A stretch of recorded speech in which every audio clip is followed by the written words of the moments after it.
Welcome back to StarCast. It's been a year since we've done this, hasn't it? The last time we did this, I think, was on Disney villains as a whole. Recently, the Owl House just ended, like Season 3, they ended last week, and I wanted to talk about it. I was going to rank all the Owl House episodes worst to best, and I still have plans on doing that. Unfortunately, it's too big of a video to do right now, and I have a couple of other projects I want to do first. Like, for my 10th anniversary, I have these couple of big projects that are going to take way too much of my time, and I don't want to throw in any big projects in right now. So I'm just gonna do a bunch of small stuff. At the same time, though, I didn't want to go not talk about the Owl House for like another year, so I wanted to do a small video ahead of time. And I didn't feel like doing a Star impression like I did with the Mario movie. I kind of was just in the mood to do another StarCast since it's been about a year since I last did it. So let's do it again on Season 3. I'm your host, Rebeccah Starlight, and we are divided in teams today. Team Amphibia and Team The Owl House. Or Team Owl House, as it would be. On my side would be me, Rebeccah Starlight, my best friend YoJax10. Open the gates! Hello there. He loves doing the Jack Black Bowser. And Chelsea, who is running a bit late, but she should be on soon. That's all for Team Amphibia. This is all sound like Twilight. And now for Team Owl House. And we'll start with Dashy the YTP. Keep your hands, arms, feet, and legs inside the vehicle at all times, and please watch your kids. And have a zippity-doo-dah ride. Charmax's long-lost son, or Marilyn Wolves. What's it, guys? Here, I'm Charlotte. So today, I'm going to be defending the Owl House. And last but not least, Maddie Abraham. It's your friend in the neighborhood, Matti Abraham here. I guess as the prosecutor side, I have to start the opening, because that's how courts work. Yeah. Please state your name for the record. Bong bong. But we just did that for the record. Okay, please, prosecution, please begin your opening statement. Season 3 of The Owl House fucking sucks. Damn. I give all of them just 1 out of 10s. Like, I think the last one is the best of the 3, but the second one is the worst, and the first one is just in the middle. Like, I wouldn't say they're the worst of the show. I think the worst episode was that one episode where Amity and Luz are chasing that librarian while Hunter just scams the others during that tournament game. I forget the name of the episode off the top of my head. My main issue with this is Luz and Hunter lying. Luz's constant moping. A lot of things that just go under. Luz just lying to Amity about, oh, I'm going to stay in the human world and not tell Amity this, and she never does anyway. Bellis is a born villain. I think Collector is the worst character on the whole show. I don't like his redemption story. It's way too similar to something like Star Glimmer and other characters in the late 2010s, early 2020s. And I don't like how it has a Star versus like ending. And that's basically my opening statement. Yeah, first of all, the last statement was bull crap considering, it does not end with a genocide of magic. Oh, no, don't get me wrong. I will give your side this. Like, the ending for the Owl House is not as bad as Star Versus. Like, Star Versus would get a 0 out of 10. At least with the Owl House, there were things in the finale I did like. Like, I like the Aaron Hansen Game Grumps cameo. But yeah, like, let's just right. Wait, what'd you say, May? He did? I didn't even know that. Yes, that's like of Game Grumps. Yeah, he voices King's dad. That's awesome. Which, not gonna lie, I actually think that's a better future figure than the Amphibia cat one. Not gonna lie. And that's from my favorite animation. Although, yes, I guess we should get that out of the way. The Owl House rips off Amphibia way too much. Like, it feels blatant plagiarism. No, listen. If it's like, I feel like the creators were pretty close with each other, so they were probably sharing similar ideas on it. I mean, like, normal girl goes to magical world of some kind, gets lost for a while, tries to get back home, blah blah blah, this that. They have to go back to said magic world and save the day from a genocide of some kind. A lot of people like to consider Dea Terrence a copy and pasting Amphibia, and there's definitely unfortunately a lot of elements that show that. I mean, it's a bit of a curse because it came out just a year after Amphibia, and even to the point that the show directly references Amphibia. Girl lost in Frog World host? Hoax. Okay, come on, that was a cute cameo. My issue is just that, not just because it's too similar, it's just the fact that the Owl House just does everything worse when it comes to that. I don't think it does it worse. I think it just does it on par with the Amphibia. Cause I'll be honest, I'm not that big into Amphibia. I mean, it's a good show, but it's like I didn't get as sucked into it as others. But it's just like it's a you didn't open the chest then. That's how you get sucked into it. Haha. But I feel like when it comes to it, it just follows the hero's journey plotline we have seen in like other cartoons and other stories and epics that we have been reading. Doesn't the Owl House also do that? Yeah, Owl House does it, Amphibia does it. It's just a common storyline of the hero's journey. Technically, what they're called in this case is called the Isekai story. I am not familiar with that term. Isekai is basically the best example is Alice in Wonderland. Isekai is basically when a human from our world goes to an alternate world. Okay. Yeah, you see it everywhere these days. Yeah, I mean, it's basically if you combine the Isekai story with a hero's journey story. Except for the fact about that Liz did not die of or by a moving vehicle. Because you see that, except for the fact that you didn't see Liz die by a vehicle or some other BS, because that's what you see in normal anime isekais. Oh, like that theory how Ash is dead. Oh god, I hate that theory so much. Oh, I agree. He just won the championship, for fuck's sake. And he finally learns what it means to be a Pokemon master, so give the poor boy a break. But anyways, back to Owl House. Like, let's go. I think how to show the love and the hate and the in-between of it is by going in chronological order. So let's start with thanks to them. Okay, I guess I'll have to prosecute then. I think the main issue is that the character development is done in a montage. Like, yeah, like this is just maybe it's just a me thing, but I really hate how people try to have character development done through montages. Like, that's not how character development works. I don't think it's doing character development per se, but showing what's been going on there, because that's not really development. It's just showing what happened in the absence. But at the same time, though, it's like the montage itself showing what's been going on with them in the human world's adorable. And it makes me wish we really got a proper season 3, though. But Disney. No, I'm gonna stop you right there because I was gonna tell you if it's related, but I might as well get this out of the way. I blame Dana Taylor's for all this. But the season was cut short though, so they had to squeeze in everything they were going to try. Okay, I'm gonna teach you a writing technique, Anna. It's called thinking fourth dimensionally.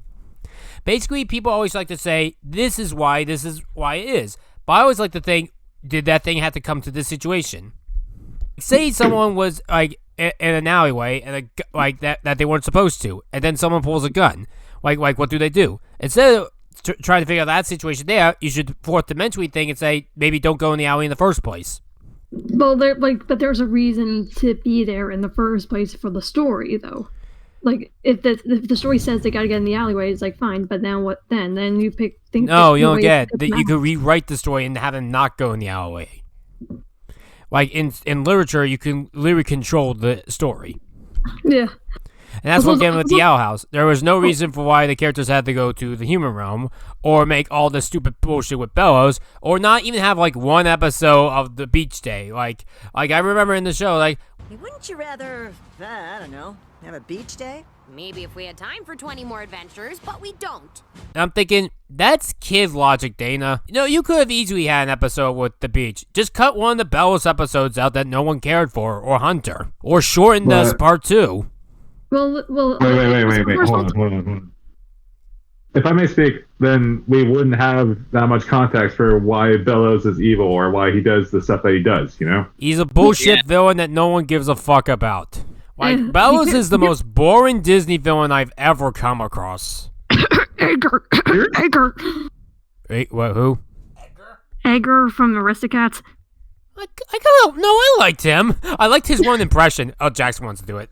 Like, I like him because he's like a hilariously pathetic villain. Yeah, I mean, like, I'm not gonna lie, he does have some comedy, but it's just like at the same time, there's like not much going for him as a villain. It's like I want to like him, and there were super cool concepts for him, like being like a Jekyll Hyde villain that never made it in, and it makes me upset. Like, but he's worried that the unfortunate will be inherited by cats.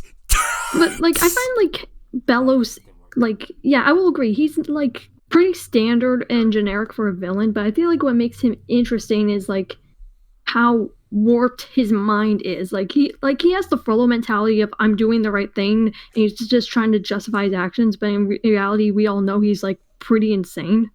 it's like the only reason I say he's boring is because like Frollo did it a million times better. I haven't seen Hunchback. Yeah, I've seen Hunchback. Rosaire, yeah, and they didn't leave that much for Rosaire for the pressure upon me. No, it's like a choose Belos or me. I'm choosing Frollo, and I'm kissing that Hellfire. Right. I'm choosing Belos. There was a reason for why the Owl House Rosaire just got so rushed over there. It's because Disney said it does quote unquote fit our demographic up until they saw the Owl House doing damn great work as it turns to this viewership, and they realized, oh shit, that we realized our mistake, but it was too late. And now that Dana Terrace does not want to do anything over Disney, because, yeah. Dana Terrace was given full control of what she wanted to do, and she chose not to do it. No, like here's the thing though, it's just like here's the thing, like when you're told you're gonna get cut short though, it's like I think they were probably in the middle of season 2. No, from what I gather, writing season. They were cut ahead of time, yet Dana kept writing the story that she wanted anyway. Like it's her story. It's what she thought would be right, and like she wanted. I think it would be interesting to have the witches and the Grimwalker in the human world. It's just like we weren't given enough time for it, sadly.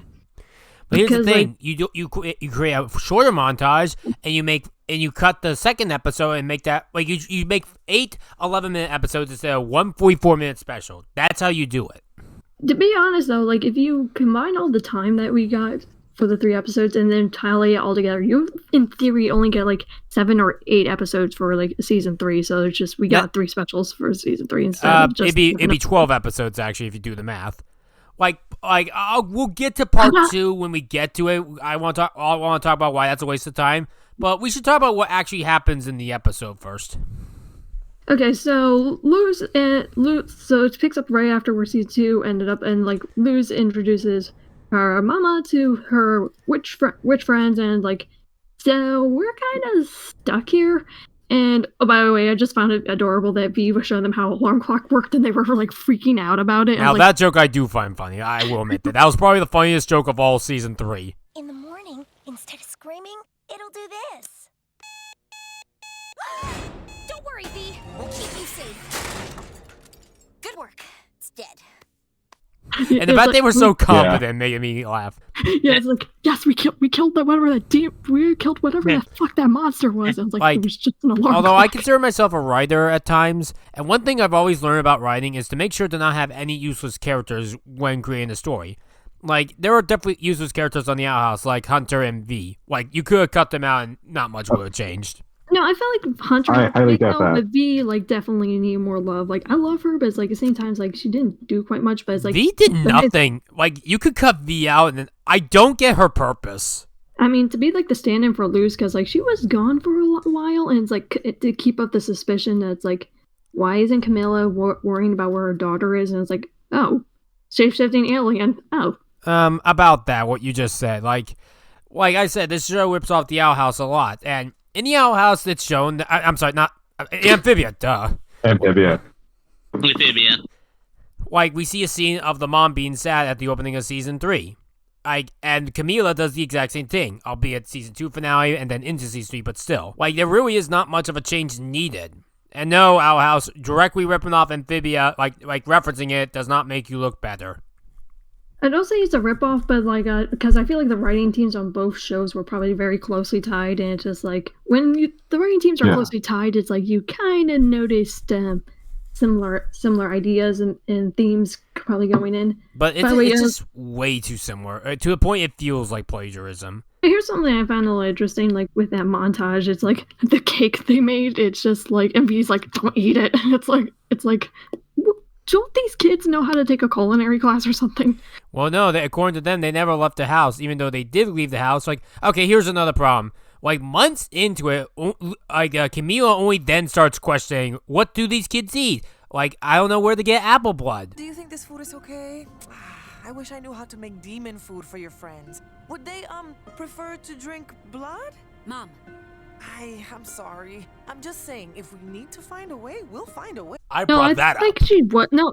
I think she meant that like she's been trying for a while, but she still doesn't quite understand it. It's like Yeah, like but how for like how long? months? Like if you were like, I Like, mean, let if you me, had, like, she was it- questioning this towards the end of October, and they came around, I believe, at the beginning of July. So wait, shit, we could have had an episode with them celebrating 4th of July, and Amity is like, what the? It's like, what's with the flags? Why do I have a feeling that if they set off a firework, they would all run in cover? Because the fireworks in their world could be like a firework where when it goes off, it burns someone. Oh my god! I mean, that would fireworks have been shown in the Boiling Isles once. that would actually be the kind of a first episode. cool idea. Oh, yeah. Like, if Disney has said at some point they could probably do a spin-off. So if we ever get like a mini series of them, I when don't they're in want the to spin off human of world- this show. Definitely not. Like, if I do. if we get like a mini series of them in the human world, that would be a cute short of them just like I setting off feel fireworks like and be like, holy shit. I've seen comics of these guys doing it better. Like, I forget the artist, but I remember this one cute comic where they were walking their palace man, except Willow, because hers was a giant beast, so she was forced to stay behind. I know, that's why I thought, it's like, oh. Although I Well, hate dude. bugs, so that's good for me. Yeah, one of my favorite scenes early on in this episode is if it were for the gang, just getting used to word to human customs. If it were with Gus or with the bubble wrap, and if it were with Will and Amity or their what stuff or their on the TD and stuff. So like that's not ever there to be pretty cute or have been hilarious. In this world, they called the Nintendo Switch the Swap. The swap. Okay, that's cute. Like, there's actually one detail I noticed and I really liked. It's like in a season 2 episode when we see a hunter like trying to sew his cape and you tell he's not a good sewer. Somewhere out there, Rarity's cringing. Taylor? In this episode, like Taylor? he made an awesome wolf shirt. I'm like, I just actually kind of just want to see him like open up a clothing shop now. It's like I want to do sports and I want to sew, and Belle's like, why do you want to sew? That's a woman's job. It's like, have I taught you nothing? There's a lot of missed joke opportunities in this. Like, there's a part where Luz is just decreeing like defense in her history class. It would have been nice right after her speech, the teacher could have said something like, well, you know, people do love history. See that class? Someone appreciates history. It was actually a literature class. Oh. Yeah, because like they were talking about like the hero's journey plot line, and then she was like getting upset about like because it's very similar to the literal trauma she's been through, and it's just like too much for her. Like Okay, too soon. okay. The guy would then said, "See that class? Someone here loves my literature." And then he knows her crying. He's like, "See, she's even crying for her passion for it." And then some kid's like, "No, she's just upset." I don't know why, but it's just like it make the fact that like these two witches, Gus and Hunter, get into sci-fi just made me happy though, because I'm thinking they're the magical people and they're liking sci-fi. I don't know why, that just makes me smile stupid for some reason. I just find it funny. Isn't what the sci-fi thing a Star Trek thing? Yeah, it was like, yes, I Yeah. had a Star Trek parody, and it's like, well, it's Star Trek. Star Trek's awesome. Yeah, but it'd be more so where they're getting rid of into Star Wars because Disney. No, wait, damn it!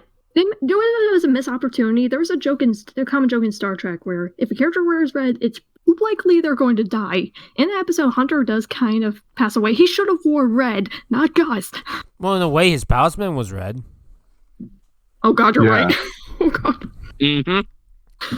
One thing I don't like when the gang starts exploring is when Amity tries to open a drawer. There's a perfect opportunity there, but because it's done in montage, it doesn't work. Like, it'd be funny if Amity was like, doors open. Like, it'd be funny if she said these things out loud, but no, it's just a visual gag. There's no dialogue, so it doesn't make it as funny. Pantomime. It's called pantomime, dude. I don't like it.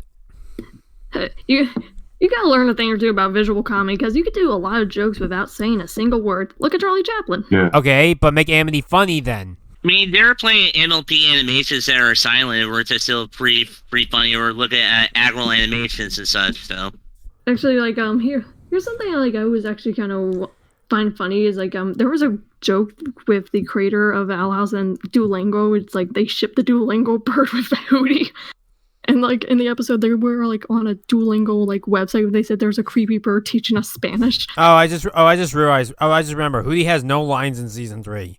Oh God, you're right. Yes, he does. Wait, Yes, he wait. does. Yeah, as a recording. Yeah, it's like a recording puppet. Like, I didn't like Hootie when I first yeah, watched the show, but I ended up loving him as the show went on. Hoot, password please. Hootie. You know all the passwords. That's just the password to get. That's how you get Netflix's Ida. Like, no, Ida's Netflix account. I was about to say Netflix's Ida account. But by the way, the haunted hayride scene when they're like talking about the backstory, and it's like sounds like little bro just got mad that his big brother got a hot witch girlfriend. I'm like, yeah, you pretty much explained it all. I forget, was Bellows the younger or older brother? Younger. Okay. Murder big bro because he got hot witch milf. You know, honestly, it would be more interesting if like the villain was like the show does a lot of LGBT stuff. Even in this episode, like there's a great Griffin character who's non-binary. There's the obviously a bisexual cake, and there's V. I forget what sexuality does V go with. I think it's either she or they them. Okay, so she / non-binary. Yeah. Yeah, I definitely think that V is non-binary. Like, I think it would have been more interesting for a connection if Bellows was like homophobic. I mean, like he was raised in the colonial times. It doesn't need to be outright said. It's pretty obvious. But I might make it more interesting because, like, the best, like in Amphibia, the weakest character on that show was King Andrew's dad. But the reason why I never was bothered by it because he has a short screen time. It's worse with Bellows because he has quadruple the length of that character. For Bellows, it's like what's the word? How do you say Gaston? Intimidating. But it's just like but after the face reveal, it's like, oh, he's just some guy, and I was like, oh, it's just a Mon again from Legend of Korra. I haven't seen Legend of Korra, so. Think of it as like the Fire Lord, but make him 10 times lamer. I haven't seen any Avatar series. Okay. Okay. I don't know how else to compare it then. I watch a lot more animations than you guys. Yeah. Did you just challenge me? Yes, bitch. I just want to talk. Talk to the glyph, bitch.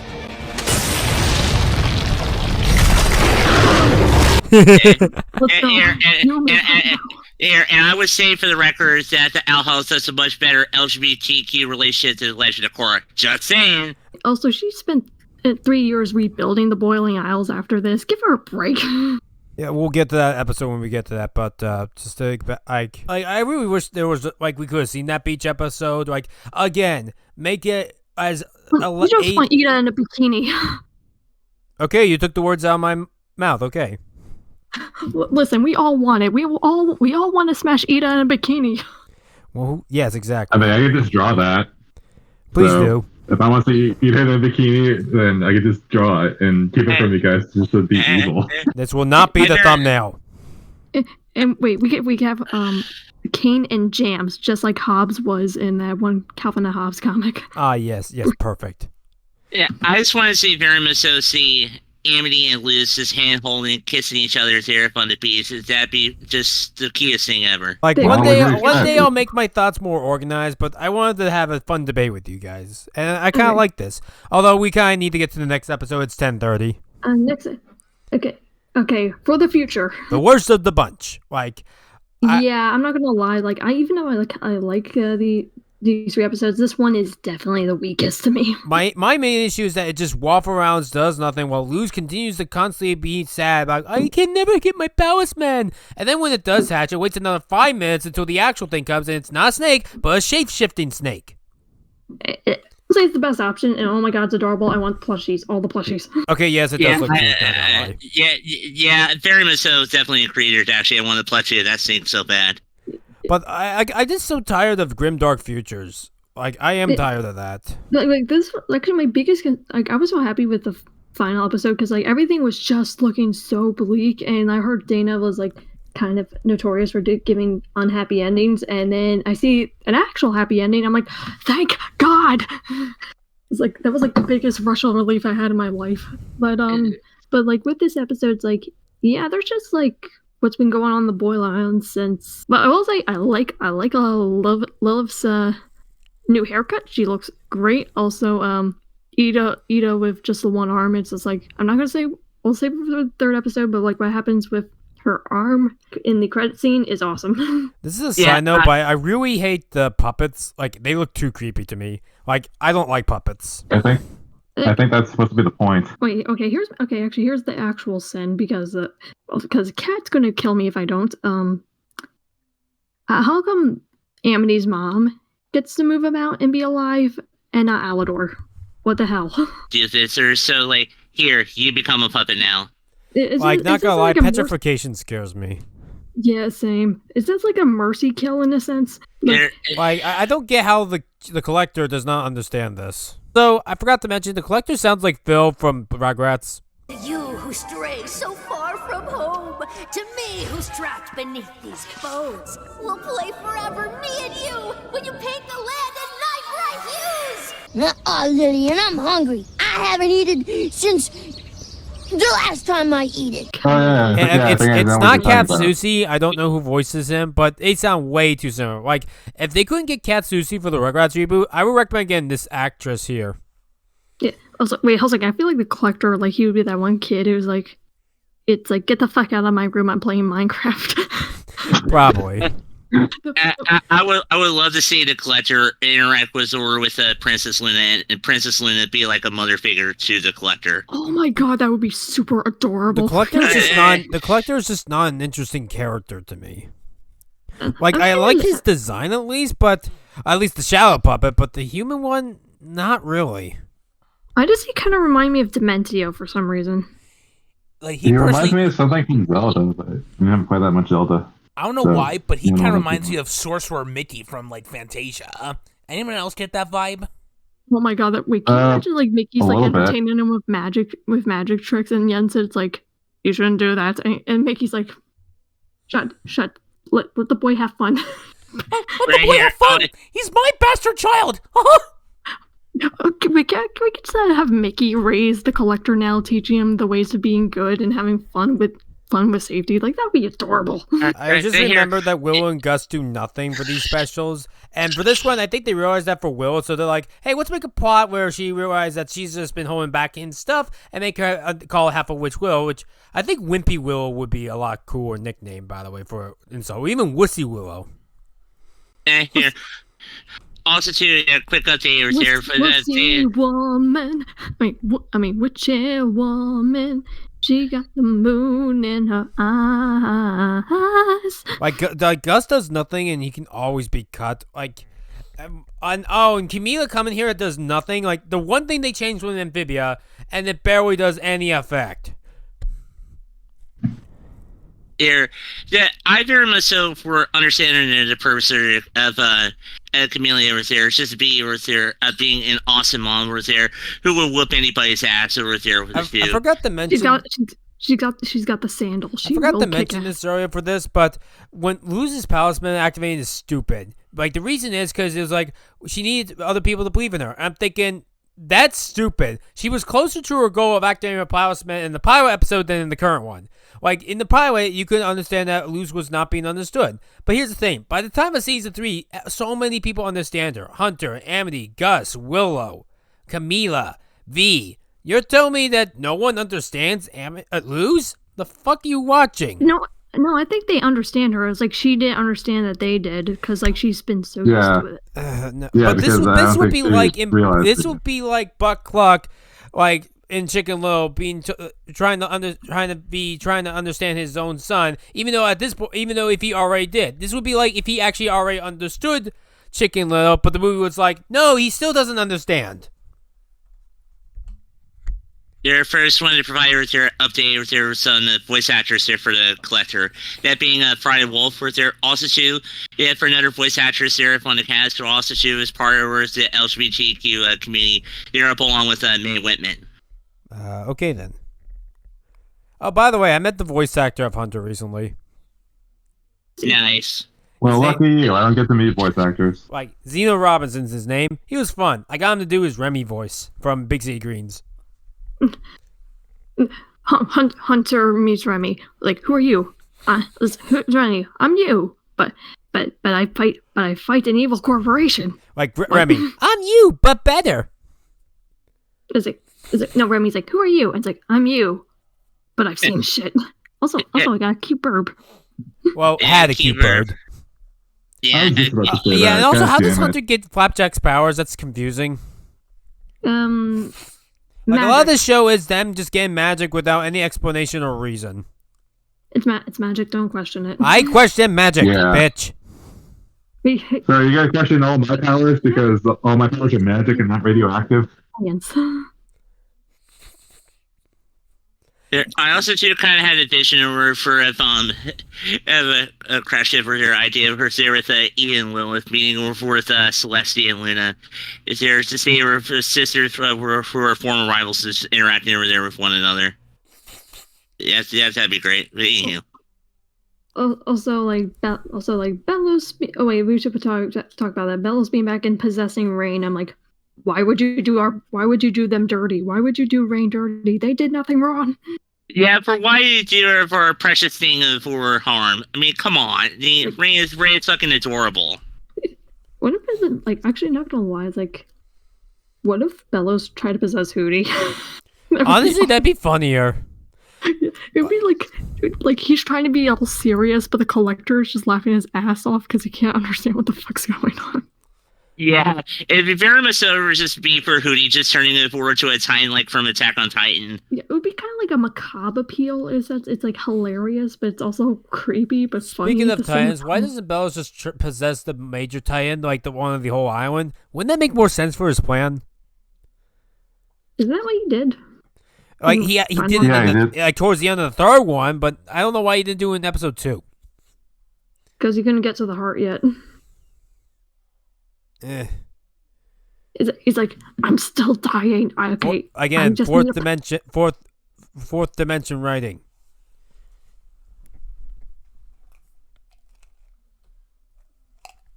Just make the heart closer. I'm pretty sure the portal to the Boiling Isles was pretty far ass away. You're not thinking From fourth the dimension Titan. again. You could just say, well, now I'm gonna have the portal be closer.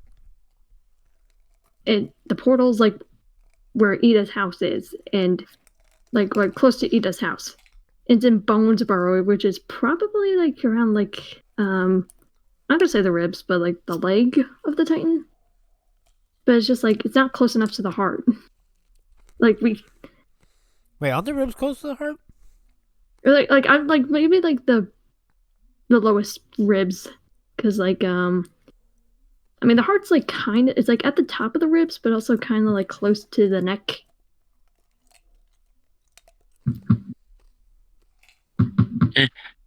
I also shoot for like with Aerith in this episode for with yes that the Botcha now over there is sad and lonely because she has nobody over there to hang out there too and nobody over there to bully.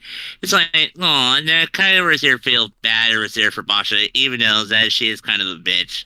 I hate Also- Basha is just Amity again. I hate Basha. Also, Kikimora, it's like, fuck off, Kikimora.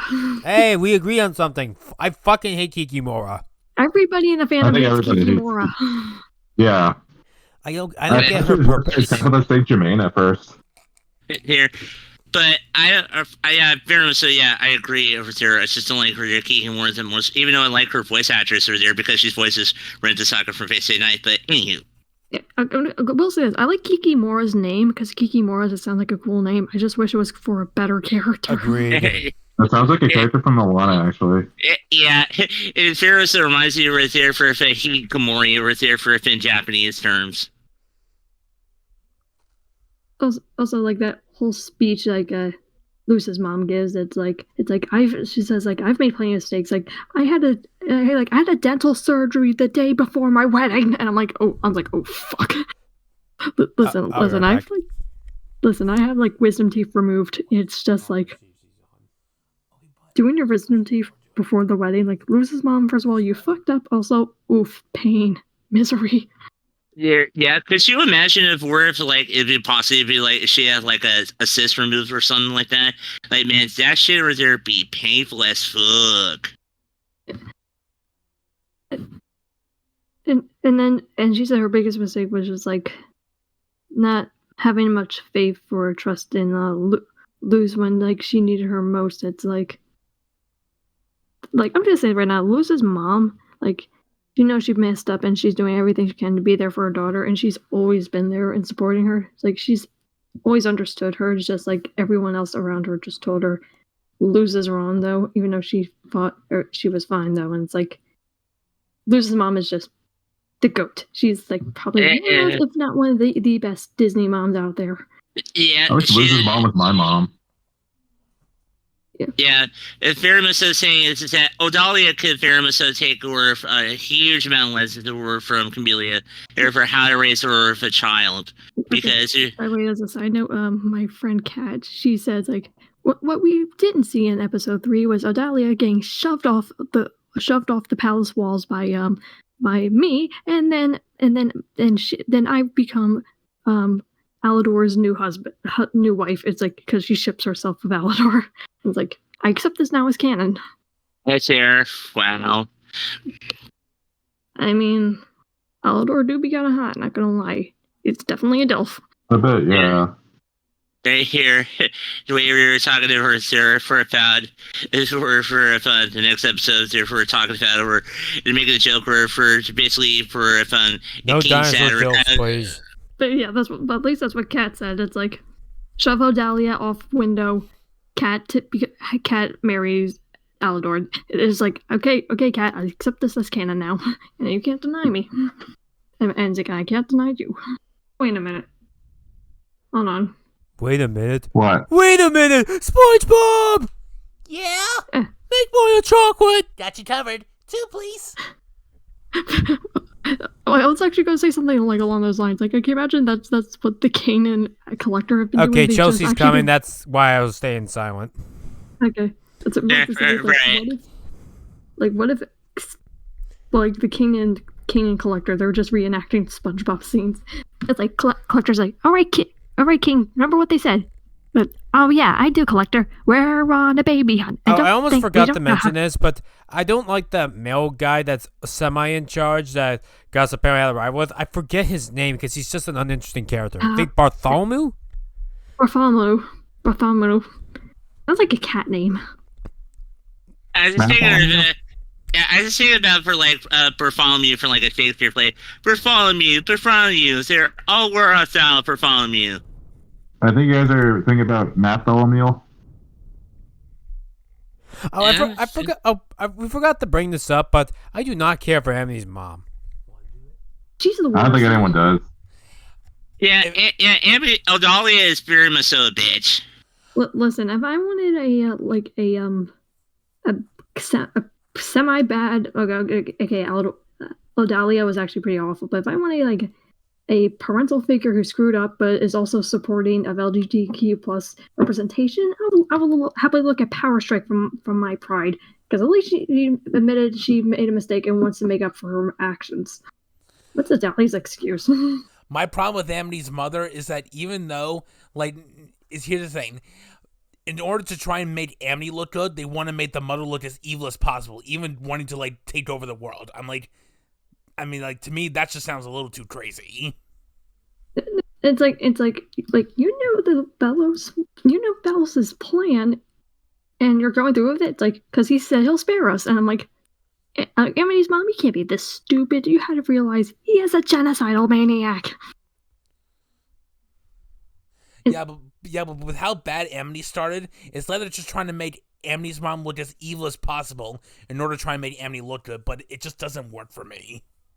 Okay. In fairness, though, like, I've seen characters who've done objectively way worse and have become far better characters. Vegeta and Piccolo, and they're like, I can totally believe them as heroes. So like, I'm just basically numb. It's like, if he's telling me Amity's a hero, she's a hero.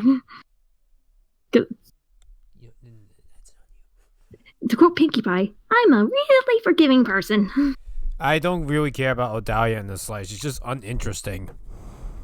And I don't know what she's trying to do with the collector. Like, I could be of your service. Yeah, but like how exactly? She's like trying to quote unquote be a mom to the collector, but she's also hating it because that means she actually has to be an actual parent for 5 minutes. I do like the planet that the collector and King sit on. Even though I don't like how the collector treats King. I hate anyone that tries to hurt King or just hates King. Like, that was why I couldn't stand Gus in the Shrinking episode. Like, at least I'm going to die with all my friends. And Kane, fuck off, you little shithead. Also, I can do a Marge laugh. Actually, the collector. Wait, hold on a second. When the collector like wanted a story from Kane, I just wanted to imagine Kane actually pulled up Rosalina's storybook. It kind of looks like that, actually. Actually, what we don't realize is that the collector was a long-lost Luma and somehow transformed into a godlike being, and we don't have any explanation. This is the Owl Zone. Do. Combine the Twilight Zone with the Owl House theme. Yeah, well, the collector does remind me of that one kid from the Twilight Zone. To everyone who's watching Starcast, if you know that one episode with the Jack in the Box from the Twilight Zone, you know what I'm talking about. You know. When I think of Jack in the Box, I think of that restaurant chain that's out west. I've never been to it because I've never been farther west in Ohio. It's not the Jack in the Box restaurant. It's like there was this Twilight Zone episode. I'm not going to say anything. Just I know what you're talking about, Dashy. I'm just saying when I think of Jack in the Box, I think of this. And of course, obviously, Evora found their mascot. Evora looks very creepy. Wait, I will admit, I actually haven't seen the Jack in the Box episode, but I do know there's a Twilight Zone episode called "Out of the Box," I think it is, and Sterling Holloway was a guest star. Okay, I didn't see that one. I haven't even seen the Twilight Zone. By the way, can you imagine this? King is like, all right, collector, we're going to a McDonald's. They have Happy Meals. King, what is it? This is a Burger King.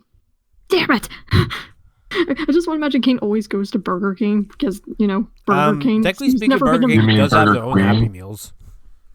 Yeah, but he's he promised to take collector to McDonald's, but he just let him to a Burger King because that's the only route he knows. Yeah, instead of him saying damn it, he'd be like, me, like that scream that he does. And then the collector's like, what was that noise? And he's like, I do that when I'm angry. Why is it adorable? You sound just like Ada. I can just imagine King walk over into a McDonald's and Varys buying a whole lot of half meals. So you could very much so steal the plushies if we were to create an army of evil plushies. It'd be cute. No, wait, can you imagine the collector? Like he wants to get a toy from McDonald's, but he gets that stupid stepwatch thing that when like McDonald's was trying to go healthy, it's like, this isn't a toy, and then King's like, you're right, and then they're trying to turn it into a toy. Yeah. Why am I thinking of wholesome King and collector ideas? Like after the show's over, it's like them going to a fucking McDonald's. Yeah, probably. Honestly, I wouldn't mind a comic of that. Yeah, probably want to see it. Yeah, probably see one in like one of those chibi shorts or like a little series with King and the Collector. All right, collector, as I promised, McDonald's. This is Burger King. Damn it! It's like, okay, this is McDonald's. This is a Dairy Queen. Shit. I got a sad one. Here we go, McDonald's. This one's been abandoned for 5 years. Okay, this one for sure. This is medieval times. Okay, this is a McDonald's. We're in Japan. Fuck! It's like, wait, are there McDonald's in Japan? Yeah. And then they celebrate. Yeah, they do have McDonald's in Japan. Have you seen the McDonald's commercial in Japanese? It has fucking amazing animation. Probably the best animation I've ever seen for an ad. Actually, I have a McDonald's ringtone from Japan. There's a McDonald's ringtone from Japan? Well, I use it as an alarm tone when my pizza's done. It goes like... But McDonald's doesn't serve pizza, so why you use it for pizza? Because... Mr. Krabs, we don't serve They use it when fries are ready, they pull them out and just like, yeah, I use that as like that's what I use it for pizzas and everything. Well, technically I use it for anything. Yeah, honestly, that McDonald's Japanese ringtone also kind of reminds me of the old ESPN sports there, dude, with the banana. I learned that from Super Sentai of all things. That's how I got the ringtone, but we're getting off topic. Yeah, getting off topic. Yeah. Like, I'm just shooting the breeze until Chelsea comes. When she's on, we'll start episode 3. I'm just trying to think if there's anything else bad about the second episode, because I remember seeing it and it's the worst. It's just a lot of repetitive nonsense that's boring. Like, Luz and Willow have the exact same plot. Like, I'm fine with this in separate episodes, but not the same one. Yeah, it's honestly the weakest reserved for this 3, but I still quite like it, even though it's a Calm Before the Storm episode. So. Yeah, nothing else to add. Yeah, no. Like when I do these on my I'll rank the show when the show turns 5 in 2020, which is not far from now. What? You mean 2025? Yes. And in 2025, I'm gonna do 5 rankings that year. I was gonna do it this year, but this year I'm only doing 3 rankings. I already did Blue Sky, and the 2 other ones are secrets. Triple Denkum will make you smile. For the gum commercial. Yeah. Also, here my my animation rule of thumb. Yes, that 2 parts count as 1 episode. So very much so is if you ever have to talk about, or is there a specific part you had to talk about both episodes, not just 1. I believe these 3 Owl House episodes are all their own parts. Yeah, but you get over there for what I mean. Yeah, it's rather just talk about. Oh, for rankings, yes. For the Owl House, there are 43 episodes. My lucky number. Really? Yeah, I told you this a few times. I don't memorize everything. That's also Sheldon's lucky number. Right here, my lucky. There's one episode of Big Bang Theory where Sheldon wants to try to get hacky sack up to 43 times. Okay. Hey, Chelsea. Hey, Chelsea. Finally. Hey, Chelsea. Okay, we're going to start the final episode right now. Like, all we did was just talk about the first 2. Now we're going to talk about the last one that came out, yesterday, a couple days ago. Yeah. My personal favorite. The final episode of the show. Yeah, Chelsea's on me and Jackson's side. We're on Team Amphibia versus Team Owl House. So now it's a real 3 versus 3. It's Mario Hoop 3 on 3, bitch! Yeah, the Amphibia finale was much better. Why don't you have I have an idea, Chelsea. Why don't you give an opening statement to the issues you have with the episode? Basically, like that, it copies a lot of elements from Amphibia's. Like when Luz, like how she disintegrated and vanished by Bellows, and like when she died and then got revived by the Titan. Like, it's very similar to how Anne also disintegrated and died in front of Sprig and got revived by a god. Like, it's like they copied ideas from Amphibia. All right, and that's the opening statement. Defense? Mr. Stark, I don't feel so good. Your defense, you can't defense in real life. You cannot open with a joke. Like, it basically Guys, why is my copied a lot of things from Amphibia. I guess like Dashy said, it's because they were with each other. It's the same studio. Similar teams, similar writing staff, and some people worked on both shows. So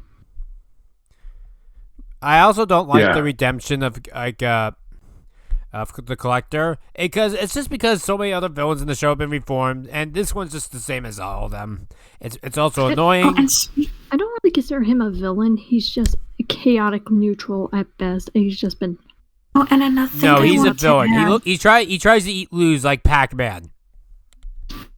As a game. I want to add about the Collector.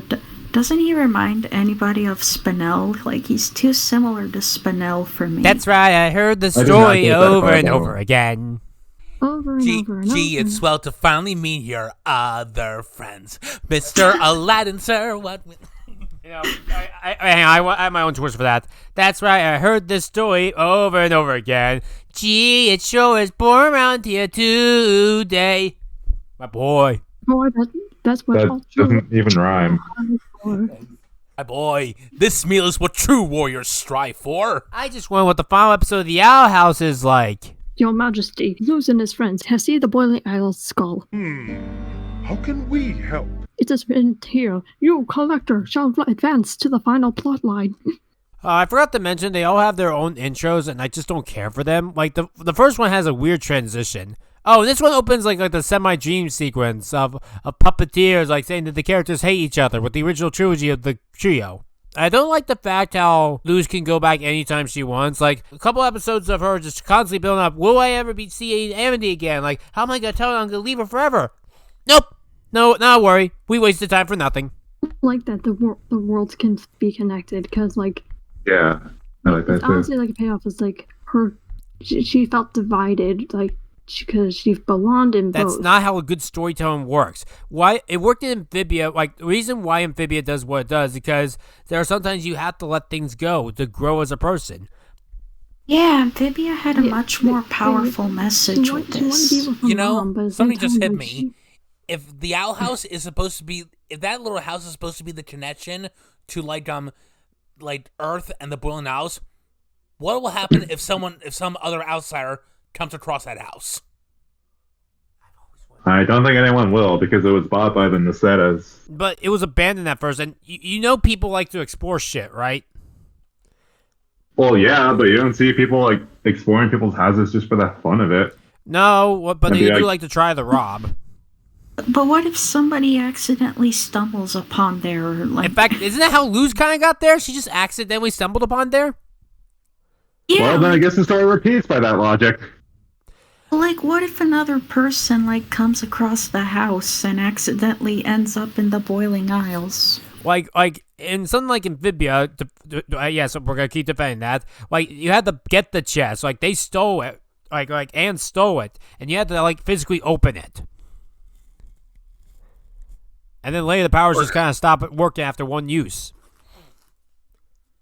Or I could just very much so imagine for a character just being like a DD from Dexter's Laboratory Discovery. And what does this button do? Would be more like, what is this door open to? And then all of a sudden it just stumbles over into the Boiling Isles. And how did the portal magic even work if magic is gone now? Like, you brought that up earlier to me, Chelsea, and I agree with you.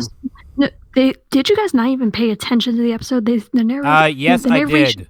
The narration said the collector made a new portal door. Yeah, but how? Yeah. Yeah, but how? It's magic. Magic, dude. Like, I'm not trying to sound like Matt Pat here, but I do like to have some magic be an explanation, as in plot relevance. Just saying it's magic doesn't work in a world full of magic. Like, imagine fairy operas get away with any wish because it's magic. Oh, wait. They did. Yeah, as the show went on, they didn't give a shit about their own rules. Didn't Matt Pat just make a video on that? I'm not even sure. I haven't subscribed to any of his channels. Yeah, I don't even know if he made it or not. He just made a Fairy Odd Parents video a couple days ago. And like, listen, you can have... Listen, it's just like, his magic just simply works different. He has phenomenal cosmic powers. Itty-bitty space. He was trapped in itty-bitty living space. Like, all magic works differently for others, and not everything. And some magic just works simply differently. Can I just simply say that I don't like his magic? Like, that's something I think I have to stand by.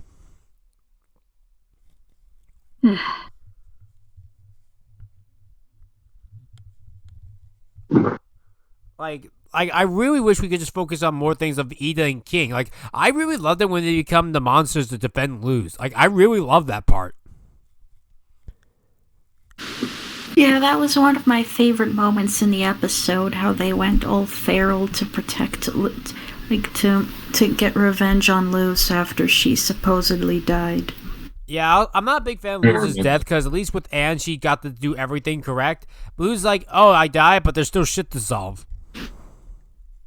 But I will defend over for Luz's death that it did teach her the collector a very important lesson about for people and then their mortality for what they mean for to life in itself. Yeah, it was a it gives the collector a harsh reality. I guess, but a part of me wishes he just learned it sooner. I think that's another thing we hope we all agree on. It just takes forever to get to. Like, we did not need the 2-minute montage of the collector just trying to stop Luz in just weird ways. Let's go with.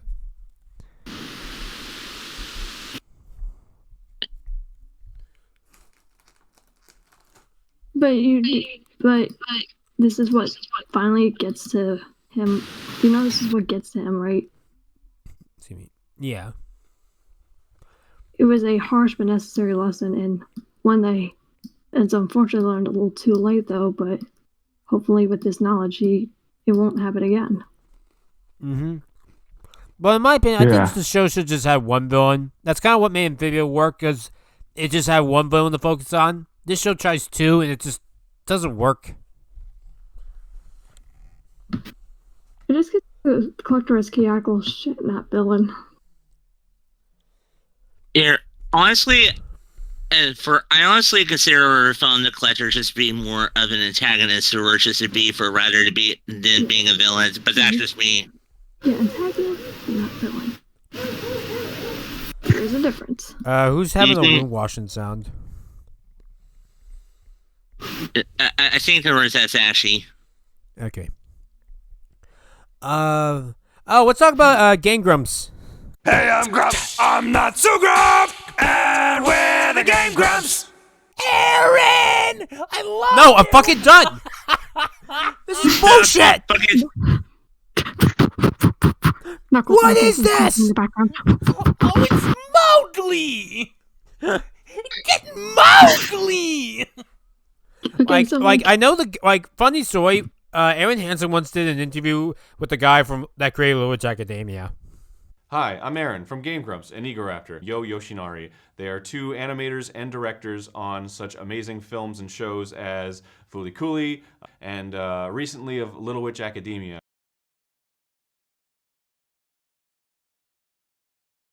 Hi, Rebeccah, Starlight. It's me, Remy Remington, wishing you a happy, fun time at FinKaiCon 2023. Bye. Thanks.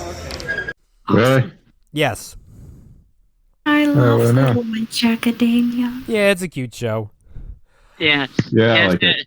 Yeah, I just honestly just want to see if NSP video done or if in the Sour there of Owl House that'd be cool as fuck. So according to the Owl House, Aaron Hansen is Alex Hirsch's father. Wait, what? Huh? What? Well, Aaron Hansen played King's dad. Oh, yeah. Okay, yeah. Yeah, so basically Aaron Hansen is the father of Dipper. You mean No, Stan? of King. No, I'm just saying, I'm just making a joke. Of course, I know he's the father of King. Okay, no, the joke is Aaron Aaron Hansen is Hansen. Alex Hirsch's father because Aaron Hansen played King's dad, and King is played by Alex Hirsch. Yeah, exactly. Yeah, there. Of course, I obviously didn't know that. But, It's all right, yeah, Alan. I'm just saying for that it's just amazing to me for that King's dad now just looks like a Chad. I have no idea why Disney hired the Game Grumps guy for this. Because Aaron Hansen surprisingly does a really damn good job with there at voicing characters. It actually does a good job with there as a say there was Barack Obama. My favorite role from him, well, it's not a role, it's just a normal thing, was his Battle Kid video. Like, that's usually his top peak. But I never expected Disney would hire him to do a show for them. Well, just that big of a role, honestly. Like, maybe a small role, but not that big of a role. Also, it's revealed that he was in 10 episodes in the show.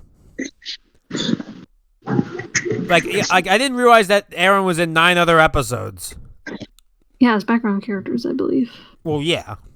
It also too, considering the fact about that, that Aaron Hansen has a long history of voice acting before he even did it with Game Grumps, because specifically remember that he ever did a high-end Daisy comic of Persona 4 before he did Game Grumps. Oh, cool. Yeah, by the way, that high-end Daisy comic of Persona 4 is fucking hilarious. I kind of find it funny that Aaron Hansen did a Mario music video, but he was not in the Mario movie, yet he got to be on Disney. Also, just a random fact, but the person who played Peach in his music video was also in My Little Pony as, like, that Kieran. Right here, for On and Blaze. Yes. The more you know. Yeah, the more you know. I just were just imagine if we're for now for weird thing that came in mind if we're for like Outhouse creating like their own version of Star Bomb and just be for the Collector and King. Like that'd be freaking adorable and funny. Hey Dashy. Yeah. I love you. Brad puns. Okay, that actually got me teary-eyed. I do like that's one of the things that does say this episode a little bit. Like, I really wish I could put this as a 2 out of 10, but the ending is what kills it for me. Like the portal thing. Like I said, it's not as bad as Star Versus, but it is a similar direction. Yeah, what I like whereas Jeremy said about the ending, whereas like the Bellows is that is trying to get loose or whatever announced. It's basically, hey, we're like you and I, where we can help her become a team there together, and Liz would be like, yeah, like fuck you, that you don't deserve your shit, and then just basically come over with Liz's friends, and come over just to stomp out Bellows. Well, she stops her like in the first episode. Like in the first episode, right before we see Luz, we get to hear the line, "Now eat this, sucker," and then what does Luz end the show with? "Now eat this, sucker." That's a callback to the first episode. Speaking of callbacks, when they're in the future, when like I haven't seen in a long time, and then it's like, but you saw him last week. It kind of reminds me of this one Simpsons joke. Ah, sweet, if only your dad were here. But he left for work already this morning. Thanks.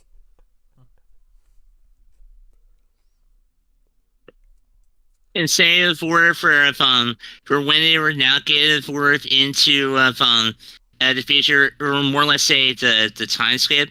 Yes, I love where the people are interacting with one another with Hunter and Willow, along with there's Ian and Rain finally hooking up back there together, and also too at the times we get to see Amity in a ponytail. There's just makes my fanboy heart go sweet. Captain Ida with the hook. Was anyone else reminded of Captain Hook by that? Bring me pun. Yeah, that's what I was talking about. Like her with the hook and like the red coat. Like that is being boss. And it's like now I want Ida in Neverland. I just realized that we never see Amity's mom in the future. So I assume she got divorced and left, or thrown in prison like Kikimora, who deserves to be imprisoned. I have a theory that Amity's dad divorced her and she's maybe rotting in jail. That'd be nice. Yeah, I also do have a theory that Alador, where I started a relationship with that one purple dude, and then now starting to become a gay couple. Okay, we talked about Alador. We talked about the 2000 dinosaur film. Like, what Alador are you guys talking about? Amity's dad. Yeah, of course. Oh my god! His name was Alador the whole time. I'm sorry, I didn't know that. When you guys said Alador, I was thinking of the 2000 Disney film Dinosaur. Also, Alador actually just hooks up with my friend Kat, so I'm considering that canon. So screw y'all. I'm having her ships beyond reality. So Kat is not only a ship with Alador, but she's also Goombella.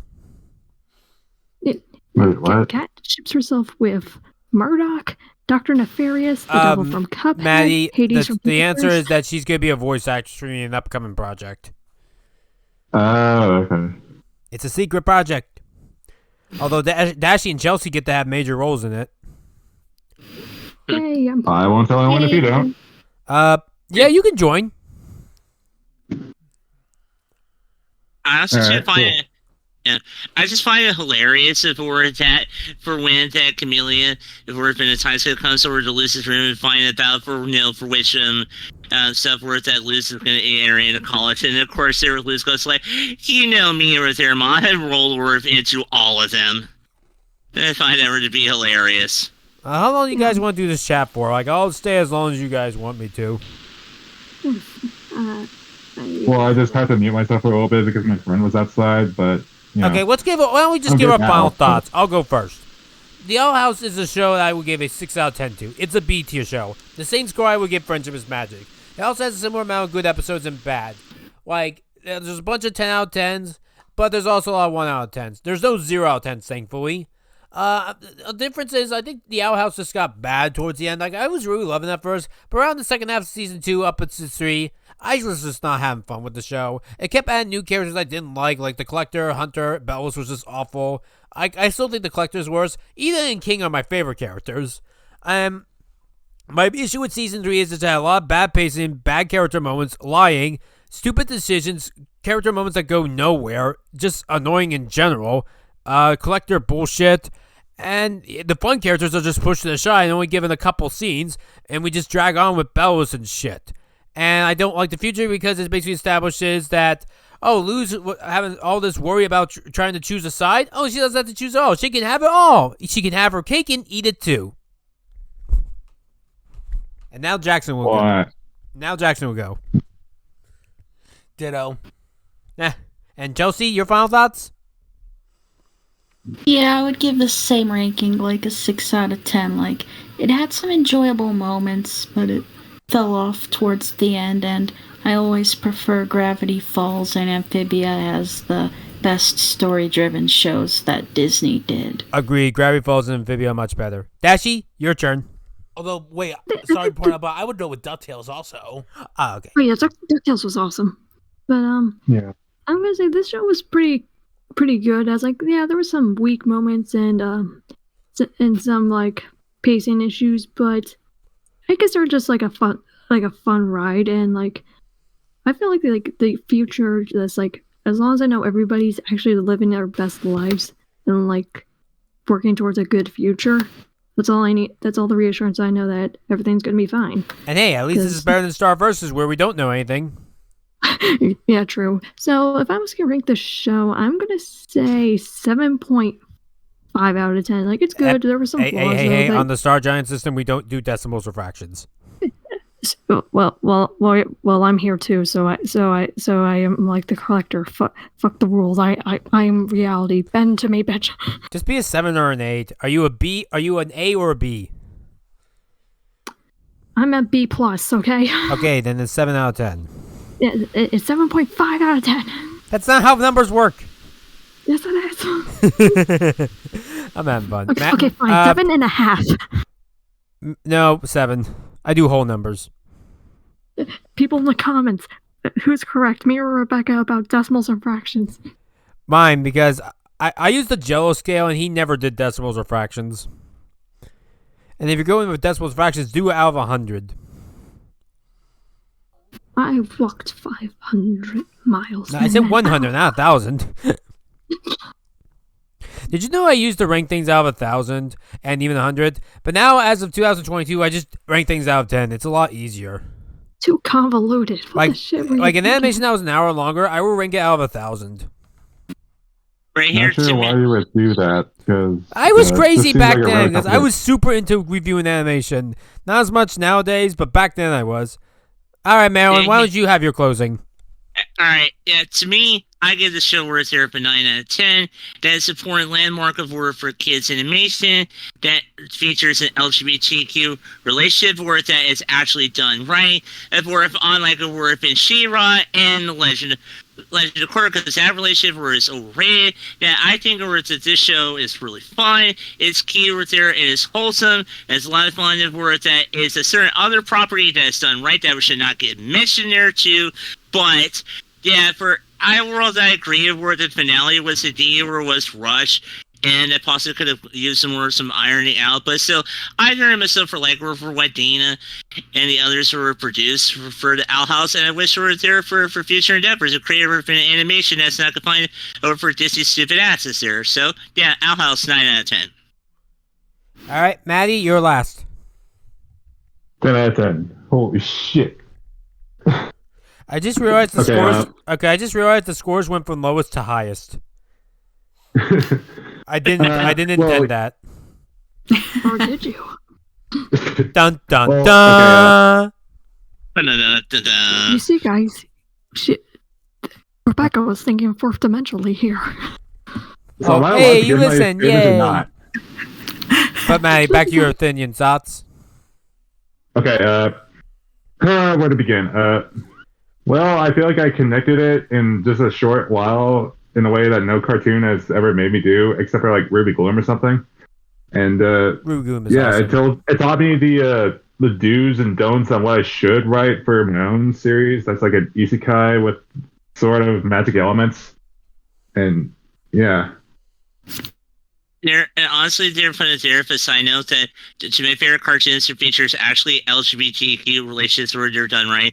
Yeah, for Alice we mentioned, and the second one there being Harley Quinn. Just a reminder that LGBTQ plus representation doesn't automatically make a show good. Just throwing it out there. Right you just have to do it right. You know? Right here. That's what I'm just saying is that it features the relationships done right. So. Yeah. Well, yeah, it also taught me how to write LGBTQ stuff like right instead of just having it like a, kind of like a throwaway thing. Yeah. And it also taught me like how I should write character arcs and. I think that's a good enough wrapping point. Like, you guys have anything else to add? There, and for those who are there since I'm Charles Center, there, make sure you subscribe there if you're enjoying the game. Boop. Oh, I did remember one thing. So Disney apparently is ending serialized shows, and they're going back to slice of life comedies. And thank you. More Molly McGee's and Big City Greens, please. Less Owl Houses. Aren't they bringing story-driven content to Disney Plus? Also, I want to say this right now. Story-driven continuity doesn't mean the same as dark and drama. So shut the fuck up. Serialized means it's a continuous story, and that's fine. No, you're right. It's just, but yeah, the dark and dreary stuff done. I'm done with that. That's why I'm afraid of what Moon Girl's gonna become, because I don't want that to be another thing that will happen with the Owl House or Star Versus.